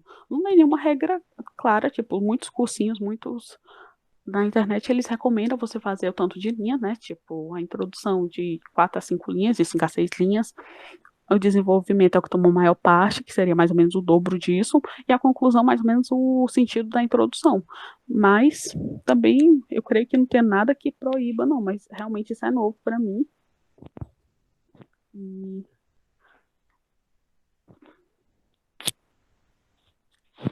eu acho que é por isso aí mesmo. Mas eu respondi tua dúvida, Rian? Aí também é o principal, né? Se o teu texto ele for coeso, ele tem uma fluidez, ele cumpre a estrutura, eu acredito que você não vai ser penalizado por isso, não, porque a cartilha ela não diz que a introdução tem que ter 2 linhas, ou 3 linhas, ou X linhas. Não, até onde eu vi não tinha dizendo isso. Mas realmente é mais. É novo para mim, esse negócio da introdução e da conclusão ficar maior do que o desenvolvimento. A pergunta do Vitor, a Luísa já respondeu, né? A questão da rasura. 2 ou mais rasuras no texto faz mal na competência? Um traço. É porque tem gente, Vitor, que realmente pinta o. Eu tinha um colega que ele pintava o erro dele. É só passar um tracinho e continua a vida. Não, a pessoa pintava para mostrar que o erro estava bem aí.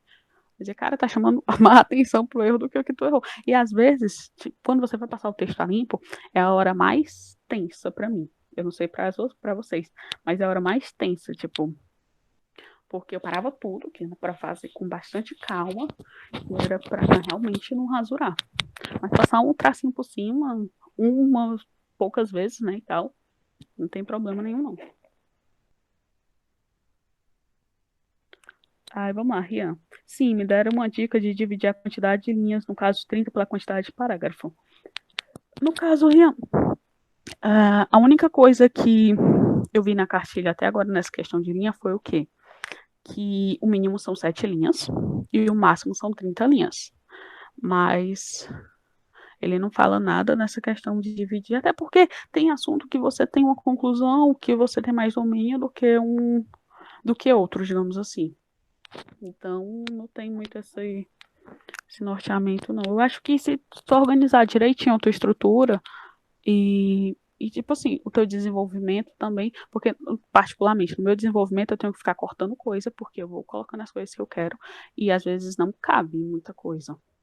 Porque é aí que tu vai mostrar realmente questão de filme que tu viu, livro, série, música, algum fato histórico referente ao assunto. Mas se funciona para você dessa forma, show. Não tem nenhuma regra que diga isso, não. Mais alguma pergunta? O Júnior já foi respondido, né? Já te responderam, Júnior? Onde você recebe os slides?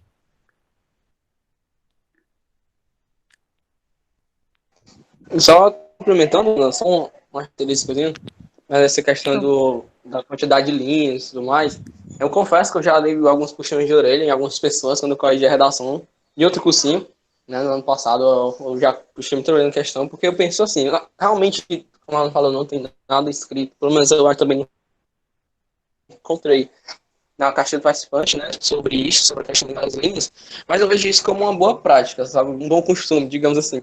Porque é o seguinte, se o texto é dissertativo argumentativo, certo? Essa é a minha linha de raciocínio, eu posso até pedir a permissão, o que os professores acham disso, né, também. Mas se o texto é dissertativo argumentativo, que tem como base a sua argumentação, então a parte da introdução, que eu acredito que não deve ter, certo? Somente o seu argumento, mas sua tese, né, uma prévia do que você vai argumentar no seu texto. E a parte da argumentação, que é realmente você desenvolver seu argumento, analisar os repertórios, enfim, isso eu acredito que essa parte tem que ser maior, sabe? Assim, porque a parte que você chega assim, ó, na minha introdução, você viu que eu disse quais são aqueles dois agentes que causam aquele problema. Agora eu vou abordar eles, eu vou dizer o porquê que eles são uma problemática, porque aí sim eu vou argumentar.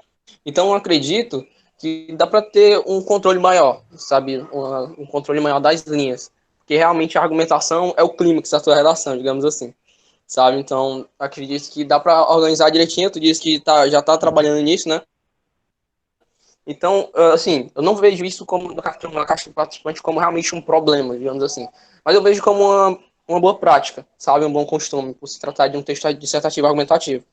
Tá bom? Então, eu queria complementar isso mesmo. Deu para entender direitinho?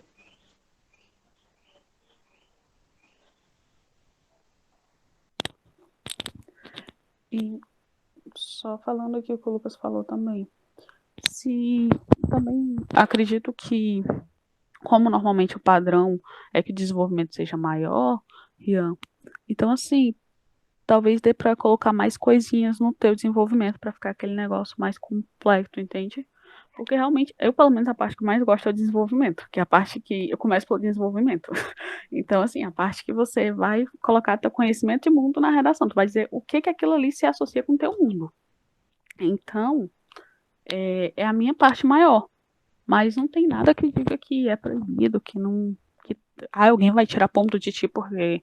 Não, até porque o mínimo do Enem são 7 linhas.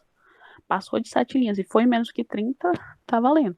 Agora, para a questão da organização, como o Lucas citou, fica bem mais organizado, realmente, é quando faz essa divisãozinha.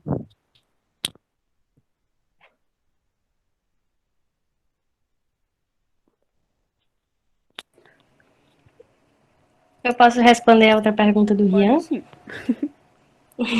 Então, eu tô procurando um arquivo para mandar. Ele perguntou aqui que ele disse que viu uma conclusão em que o autor do texto atingiu os 200 pontos e fez 2 conclusões, uma para cada tese. E perguntou o nosso ponto de vista. Rian, como eu disse na prestação sobre a competência 5, o corretor ele vai procurar a proposta de intervenção mais completa, certo?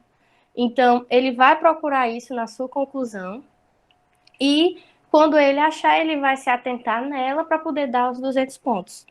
Aí, esse participante, nesse caso, Ele fez 2 propostas de intervenção, as 2 estavam completas, mas o 200 dele foi centrado na que o corretor interpretou como a mais completa, entendeu?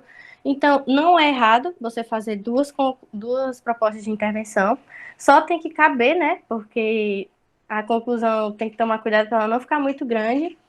Na redação que a gente vai fazer, que a gente vai analisar, já o participante também colocou 2 propostas de intervenção e as 2 estavam completas. Vocês vão poder ver como é que funciona isso na hora do texto, certo? Mas não é errado, o corretor ele só quer ver uma proposta de intervenção completa. O seu 200 vai sair dali. Algo a mais é só para o seu texto ficar mais desenvolvido, enfim. Respondi tua pergunta?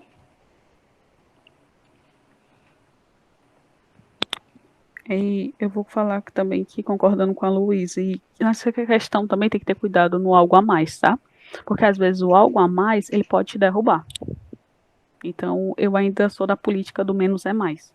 Coloca o que está sendo pedido e pronto. Tipo, faz pelo menos o que está sendo pedido, que eu acho que já tá show. O desenvolvimento você manda ver, realmente. Mas a conclusão e a introdução eu só boto o que está sendo pedido mesmo, o mínimo, para não ter nem o perigo. Porque às vezes você cai em alguma, falha em alguma coisa, ou fere os direitos humanos, ou aí começa a rasura, aí você fica, no meu caso, eu fico nervosa, acaba, sei lá, acaba rasurando, acaba aí, fica aquele negócio e a folha não troca, né? Então, realmente, Pronto, Ana. prontinho, Rebeca. Bom, gente, depois dessa explanação teórica, né, vamos para a prática, vamos ver essas competências dentro de um texto de uma redação nota 1000. Aí a gente vai analisar por partes, né? Eu vou iniciar aqui com a introdução. Como a gente já falou, né, só antes, né, o tema é manipulação do comportamento do usuário pelo controle de dados na internet. Eu acho que é o tema de 2018, se eu não me engano. E como a gente já falou, né, desde o início, não tem uma regra para você iniciar a sua introdução. Pode ser uma narração ficcional, os flashes, que foi pauta de dúvida, alusão histórica, citação. E nessa introdução, a gente vai ver a contextualização. Ele começa com uma espécie de contextualização sobre a temática. Vamos ler aqui e depois a gente faz as nossas considerações. O advento da internet possibilitou um avanço das formas de comunicação e permitiu um maior acesso à informação. No entanto, a venda de dados particulares de usuários se mostra um grande problema. Apesar dos esforços para coibir essa prática, o combate à manipulação de usuários por meio de controle de dados representa um enorme desafio. Pode-se dizer, então, que a negligência por parte do governo e a forte mentalidade individualista dos empresários são os principais responsáveis pelo quadro. Bom, a gente percebe que o participante ele fez uma contextualização no comecinho. A gente nota que ele monta um panorama inicial bem sucinto, falando sobre o advento da internet.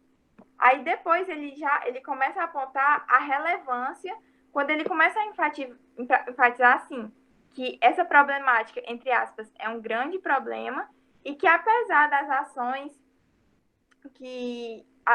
assim, apesar da existência das medidas, né, que combatem essa problemática, ele ainda continua sendo, entre aspas, um enorme desafio. Então, a gente percebe essa parte bem sucinta e entra naquela dúvida do Rian. Tipo, não é algo que precisa ser muito extenso a introdução. Você só vai apresentar o tema e, assim, com um enfoque principal de demonstrar para o corretor que você compreendeu a proposta, certo? Então, você percebe que foi bem breve, ele foi bem direto. E aqui eu pontuei algumas competências que foram contempladas só nesse primeiro parágrafo. Por isso que é importante você escrever assim com bastante clareza, porque não é só uma ou duas competências que você já consegue garantir ou tipo não sofrer penalidade nessa primeira parte. A primeira que eu anotei foi a competência 1, porque eu percebi que ele demonstrou um bom domínio das normas gramaticais. Se você olhar aí, ele mostrou uma ortografia bem precisa e inteligível, ou seja, não tinha aquelas palavras, assim, de difícil entendimento, eram palavras, assim, bem fáceis de se entender. As pontuações foram bem executadas e a gente percebe também uma ausência de repetição e também ausência de inadequações, que foi pauta da competência 4. Ou seja, a gente percebe que os vocábulos foram escritos com variabilidade e também com concisão, né? A gente percebe que a conjunção, no entanto, e eu acho que os advérbios apesar e então, tipo, não tem nada repetindo e tá tudo bem colocado de forma clara. A segunda competência foi a que eu notei, foi a competência 2. Mas foi só na questão de não ter tangenciado a temática. Porque, como eu falei, foi pauta até de uma das salas da conversa, quando você usa, por exemplo, a alusão histórica, você já consegue pontuar na competência 2 porque você demonstrou repertório.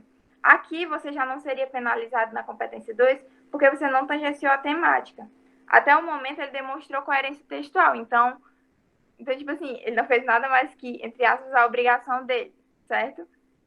E a outra competência seria a quarta, porque dá para perceber que ele implementou alguns artifícios coesivos que estavam, assim, são de caráter interparágrafo, né? Tipo, tá dentro do parágrafo, mas que, tipo assim, não foi nenhum foi nem inadequado e também nem foi repetitivo. Então, trouxe essa variabilidade, o que deixou o texto formal e coerente, e coeso, principalmente. Então, a gente percebe um bom emprego, um emprego correto, tanto das conjunções quanto dos advérbios. Aí, agora a gente vai para a parte, assim, para a chave de ouro da introdução, que é a tese. Bom, como eu já falei na primeira sala de conversa, não sei, acho que foi a segunda sala de conversa que a gente teve, a gente sabe que a tese, ela que dá o caráter do texto dissertativo argumentativo. Então, tipo, se o seu texto ele não apresentar uma tese, ele não vai ter a função dele cumprida. Só vai ter o caráter expositivo e não argumentativo. Então, você vai acabar ferindo a essência do texto se você não colocar de forma clara a sua essência. O corretor ele precisa enxergar a sua tese de forma clara e concisa.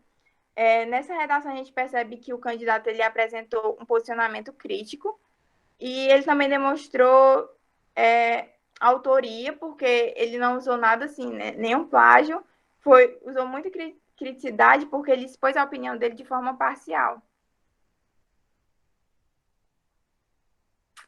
Já o Rian comentou, não utilizou alusão nem citação, pensei que era quase como uma obrigação.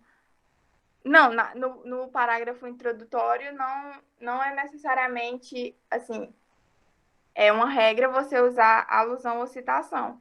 Como foi falado, você poderia ter usado iniciados com flashes e desenvolvido o restante da introdução e já partir para a sua tese. Tipo, nada é, digamos que, obrigatório. Desde que você escreva com coerência, mantenha o seu texto coeso e demonstre domínio, autoria e criticidade, não é tipo o método, assim, digamos assim, se você usou citação, se você usou alusão, se você usou qualquer outra coisa que vai definir a sua nota, certo? É sim como e não o que. Continuando,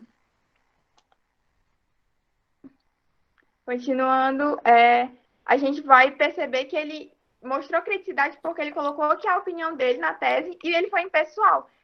Muito importante essa questão da impessoalidade, de você não demonstrar senso comum ou uma opinião pessoal, tipo, eu acho que a culpa é de fulano ou de cicrano.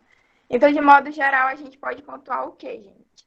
Que ele apresentou excelência ortográfica, né? A gente não percebe desvios gramaticais, como a Ana muito bem pontuou anteriormente. A gente percebe construções lexicais coerentes, né? Não tem repetições.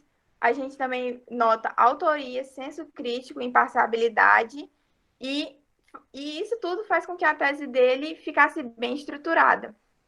E, por fim, a gente percebe que ele fez uma finalização bem pontual e que fez com que a tese dele ficasse bem concisa, quando ele coloca que a negligência por parte do governo e a forte mentalidade individualista dos empresários é que são responsáveis por toda essa problemática. Então, de modo geral, é isso, gente. Agora a Ana vai falar um pouquinho sobre o desenvolvimento. Pronto, agora falando sobre o desenvolvimento. Vou continuar na mesma redação. Primeiro, dá uma lida só nela, só para vocês se situarem, tá? Vamos lá. Em primeiro lugar, deve-se ressaltar a ausência de medidas governamentais para combater a venda de dados pessoais e a manipulação do comportamento nas redes. Segundo o pensador... O áudio, Ana, tá baixo. Tá baixo? Ah, desculpa. Pronto, olha, tá melhor? Tá. Obrigada. Em primeiro lugar, deve-se ressaltar a ausência de medidas governamentais para combater a venda de dados pessoais e a manipulação do comportamento nas redes. Segundo o pensador Thomas Hobbes, o Estado é responsável por garantir o bem-estar da população. Entretanto, isso não ocorre no Brasil, devido à falta de atuação das autoridades. Grandes empresas sentem-se livres para invadir a privacidade dos usuários e vender informações pessoais para empresários que desejam direcionar suas propagandas. Dessa forma, a opinião dos consumidores é influenciada e o direito à liberdade de escolha é ameaçado. Agora, tudo que está pintado aí, tudo que está marcado de outra cor, é porque tem importância no texto. Vamos lá. De laranja, a gente tem os conectivos que ele usou, certo? Começando em primeiro lugar. É muito usado? Mas se você olhar na estrutura como ele foi desenvolvendo o texto, você vê que você nem nota, tipo, que é uma frase que todo mundo usa. Em primeiro lugar, entretanto, dessa forma, tá? Aí vamos lá, vamos começar. Ressaltar a ausência de medidas governamentais para combater a venda de dados pessoais. Isso é uma tese dele. Porque ele está dizendo que a ausência de medidas governamentais gera um impacto na vida das pessoas e interfere na liberdade delas. Lá no final ele embasa a tese dele nessa partezinha roxa que ele diz que os consumidores, o direito dos consumidores, a opinião e o direito dos consumidores é influenciada, né? O direito de escolha é ameaçado. Aí de verde a gente tem o famoso repertório sociocultural. Ele citou Thomas Hobbes e ele disse o que Thomas Hobbes pensa de forma indireta. O pensador Thomas Hobbes diz o que ele pensa, o que ele defende e tal. Ele fez isso para dar base à tese dele, tá? Para validar os argumentos que ele está apresentando no desenvolvimento. Aí, grandes empresas sentem-se livres para invadir a privacidade dos usuários e informações pessoais.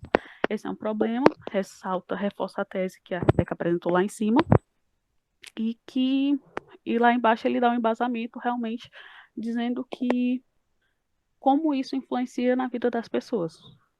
Vocês podem observar que é um texto, ele é bem claro, né? Ele escolheu com cuidado as palavras dele, você vê que não tem repetições. A competência 1 tá ok, tá com concordância toda direitinho. Você vê que é um texto agradável de ler. Você escutando, realmente você compreende tudo aquilo que ele quis informar. E vamos ler o outro parágrafo, tá? Depois eu faço das outras competências, mas é uma redação nota 1000 e vocês estão vendo por que ela é nota 1000. Tu vê que ele cita aquele fator histórico que ele sabia, né? Ele lembrou da citação do Thomas Hobbes, ele disse qual é o impacto dessa ação de vender as informações do dado da privacidade dos usuários, o que isso ocorre, né? O que isso ocasiona para a população. E ele colocou tudo isso em um parágrafo. Simples, limpo e bem resumido. Aí vamos lá, o outro parágrafo. Outro se a busca pelo ganho pessoal acima de tudo também pode ser apontado como responsável pelo problema. De acordo com o pensamento marxista, priorizar o bem pessoal em detrimento do coletivo gera inúmeras dificuldades para a sociedade. Ao vender dados particulares e manipular o comportamento de usuários, empresas invadem a privacidade dos indivíduos e ferem importantes direitos da população em nome de interesses individuais. Desse modo, a união da sociedade é essencial para garantir o bem-estar coletivo e combater o controle de dados e a manipulação do comportamento no meio digital. Aí vamos lá de novo. As marcações. Que tá de laranja conectivo. Olha que ele usou um conectivo novo. Outro sim, ele não usou baseado nisso, ele usou outro conectivo. Isso é importante, tá? Vocês têm que ampliar também a questão dos sinônimos e tal. Isso é importante para dar mais riqueza ao teu texto. De acordo com, também é conectivo, e desse modo. Aí de amarelo, a busca pelo ganho pessoal, acima de tudo, também pode ser apontado como responsável pelo problema. Ele podia ter colocado, o capitalismo pode ser apontado como problema? Podia. Ia ficar tão explicado quanto essa frase completa? Não ia. Por quê? Porque ele teria que dizer como o capitalismo era apontado por isso. Então ele resolveu, ele omitiu a parte do capitalismo e colocou só a busca pelo ganho pessoal acima de tudo, também pode ser apontado como responsável. Aí mais um repertório sociocultural, né, a questão do pensamento marxista, que é o bem, o coletivo sobrepõe o bem individual. O roxo tá aí para dar embasamento, de novo, à tese dele. Ele disse que ao vender os dados, ele manipula o comportamento das empresas e isso, de certa forma, interfere diretamente na vida das pessoas e ele está mostrando por que o ponto de vista dele está correto, baseado em quem pensa da mesma forma que ele, digamos assim. E o último, ele só reforça a tese dele, e na verdade ele já dá uma espécie de spoiler da conclusão, que a união da sociedade é essencial para garantir o bem-estar coletivo e combater o controle de dados e a manipulação do comportamento do meio digital. Ou seja, ele já está te mostrando qual vai ser o caminho da conclusão dele, mais ou menos.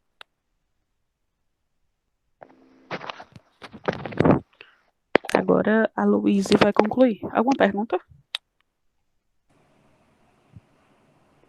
Bom, gente, vou falar aqui da conclusão, né? Aí nós temos a conclusão como um todo, como eu disse, respondendo a pergunta do Rian lá no início. Tem pessoas que fazem duas propostas de intervenção e foi exatamente o exemplo deste participante. Ele fez duas propostas de intervenção, as duas muito bem desenvolvidas, não é à toa que ele é um aluno nota 1000, né? Provavelmente ele conseguiu os 200 na competência 5. E no próximo slide eu destrinchei, digamos assim, a conclusão nas duas propostas de intervenção. Depois eu vou ler ela como um todo para vocês verem como as duas propostas elas se interligam perfeitamente. Então, a primeira proposta de intervenção que ele botou foi: sendo assim, o governo federal, como instância máxima de administração executiva, deve atuar em favor da população através da criação de leis que proíbam a venda de dados dos usuários, a fim de que as empresas que utilizam essa prática sejam punidas e a privacidade dos usuários seja assegurada. Eu coloquei uma legenda para vocês com as 5 cores do que tem que ter numa conclusão. E vocês podem perceber que tem as 5 cores nas duas propostas de intervenção. Quem foi que fez? O governo federal. Qual foi o detalhamento? Ele, no caso aí, deu um detalhamento sobre o agente dele, que é com instância máxima de administração executiva. Isso aí não, basicamente, foi para ele pegar a proposta de intervenção dele e dar uma pincelada a mais, digamos assim. O que vai fazer? Atuar em favor da população. Como vai fazer? Através da criação de leis que proíbam a venda de dados dos usuários. E as consequências. Ele fez a mesma coisa na segunda proposta de intervenção. Além disso, a sociedade, como conjunto de indivíduos que compartilham valores sociais e culturais, deve atuar em conjunto e combater a manipulação e o controle de informações por meio de boicotes e campanhas de mobilização, para que os empresários sintam-se pressionados pela população e sejam obrigados a abandonar a prática. Ele fez a mesma coisa da primeira proposta de intervenção. Ele colocou quem vai fazer, que é a sociedade, um detalhamento sobre o agente, como conjunto de indivíduos. Vocês estão vendo que, em poucas palavras, ele constrói a proposta de intervenção dele com todos os elementos básicos que os corretores pedem e de uma forma muito sucinta. Vocês veem que não tem a utilização de palavras muito difíceis ao longo da conclusão, são palavras que todo mundo entende. Os conectivos que ele usou são conectivos que estão enraizados na cabeça das pessoas, e isso prova que para você ser um aluno nota 1000, você não precisa necessariamente ser um aluno com vocabulário rebuscado, colocar palavras muito difíceis, porque ele mostra para você que você pode construir uma redação nota 1000 sem necessariamente precisar disso. E no próximo slide, eu coloquei de vermelho os artifícios textuais, que são os elementos coesivos, e em sublinhado o repertório, que eu disse lá mais para o início da aula, que a gente tinha um exemplo de uma conclusão, que o aluno ele fez exatamente o que o Vinícius tinha perguntado, que é colocar como se fosse aquele finalzinho em um outro parágrafo, porque na redação original, esse afinal, ele tá como se fosse um outro parágrafo. Aí ficou junto. Mas você pode ver que ele colocou vários conectivos. Infere-se, portanto, sendo assim, como, deve, através de, a fim de, além disso. Você percebe a diversidade de conectivos e de artifícios textuais usados por ele, que foi importantíssimo para o alcance dos 200 nessa competência, certo? Tanto nessa como na competência 4, que a Rebeca falou lindamente no início da nossa aula. E você pode perceber também aqui que ele usou o deve, que é justamente um artifício usado pelos corretores para identificar a proposta de intervenção. E no final, para finalizar, ele colocou: afinal, conforme afirmou Rousseau, a vontade geral deve emanar de todos para ser aplicada a todos. Ele colocou um repertório sociocultural ligando toda a conclusão dele numa citação. Ficou completamente perfeita, como vocês podem ver, e como eu disse, sem a utilização de palavras tão difíceis e rebuscadas. Além de que no início ele colocou: infere-se, portanto, que assegurar a privacidade e a liberdade de escolha na internet é um grande desafio no Brasil. Ele pegou o desenvolvimento dele, colocou nessa frase para poder conectar com as propostas de intervenções que vinham logo após. Basicamente isso.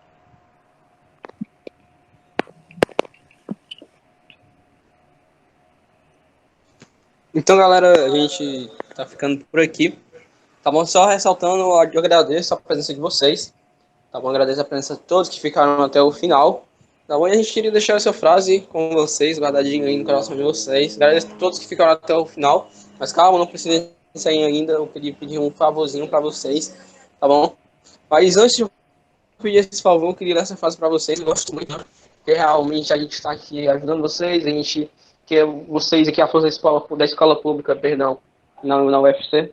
E a gente realmente está aqui para ajudar vocês, realmente. A gente vai estar passando esse slide para quem deixou o e-mail, que não está no grupo de alguma turma do Proexato. Está no grupo, pode ficar tranquilo, a gente vai encaminhar assim que terminar aqui, tá certo? Então eu agradeço a todos que ficaram até o final.